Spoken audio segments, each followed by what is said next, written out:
नमस्कार, तर स्वागत आहे संगीता's किचन चॅनलमध्ये. आज बनवतो आहोत आपण गुलाबजामुन.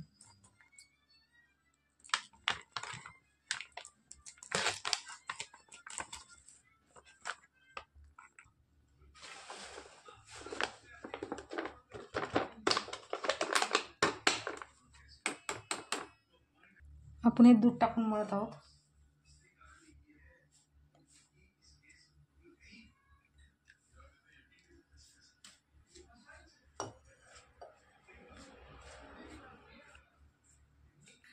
थोडं थोडं दूध टाकून मळायचं आपल्याला, एकदम जास्त नाही टाकायचं, पातळ होईल.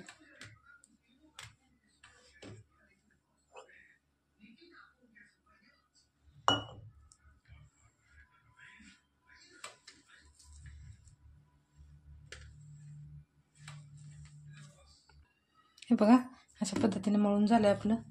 आता आपण तिकडे पाक करायला ठेवणार आहोत आणि मग गोळे बनवणार आहोत. हे बघा, पाक करायला ठेवलं मी. 1 चमचा पाणी, टाकायचे चिमूटभर विलायची,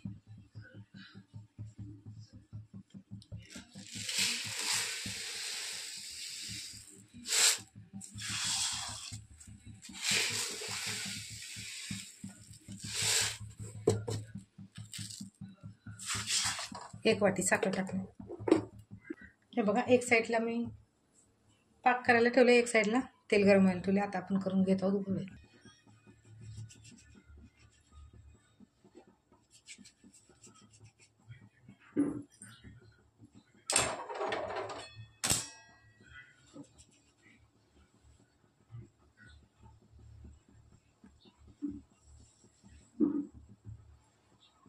हे बघा, अशा पद्धतीने करून घेणार आहे आपण, गोल नाही करणार आहोत.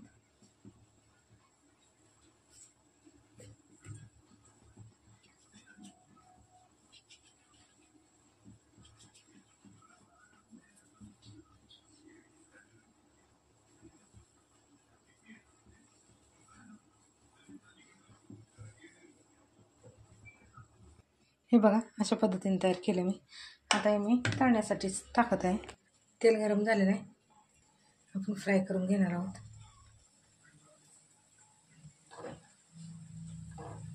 गॅस एकदम फास्ट नाही ठेवायचा आहे, एकदम स्लो गॅसवर, मंद आचेवरती भाजायचं आहे.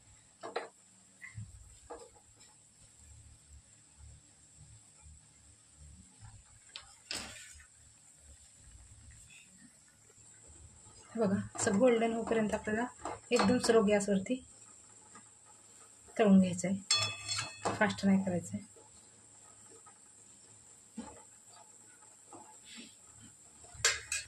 हे बघा, छान सोनेरी कलर आलेला आहे. आता मी काढून घेत आहे.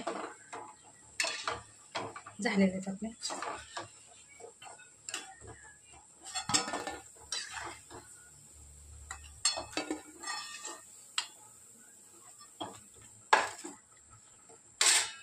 दुसरा घाणा सोडत आहे मी.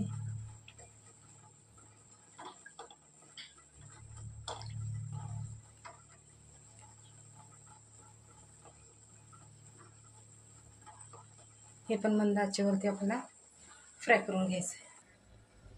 हे बघा, आपला पाक रेडी आहे. मी आता याच्यात हे टाकून घेते. हे बघा, पाकात टाकून ठेवले मी. आता हे याला 1 तासभर पाकात मुरायसाठी ठेवणार आहोत. हे बघा, आपले गुलाबजामुन तेवढ्या पाकामध्ये ओकेच झालेत एकदम. आता मी 1 अर्धी वाटी खोबरं म्हणजे किसून घेतलंय बारीक.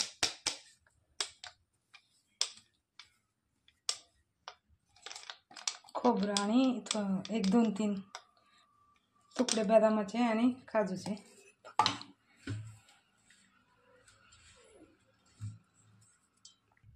हे बघा, एवढी साखर टाकणार आहे.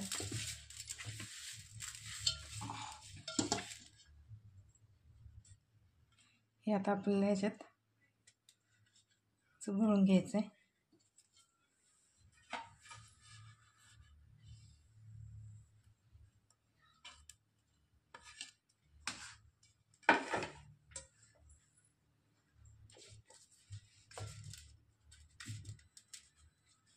अशा पद्धतीने आपल्या याच्यामध्ये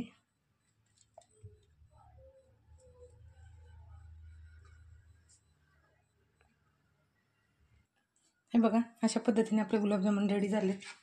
हे बघा छानपैकी मुरलेत आतपर्यंत. हे बघा पाक आतपर्यंत गेलेलं आहे पूर्ण. टेस्ट पण खूप भारी झाली आणि खोबरं आणि थोडंसं वरती साखर टाकल्यामुळं आणखीन त्याचा टेस्ट वाढला. बघू शकता. चला तर आवडलं तर शेअर करा, लाईक करा, सबस्क्राईब करा. कमेंटमध्ये सांगा कसे वाटले गुलाबजामुन.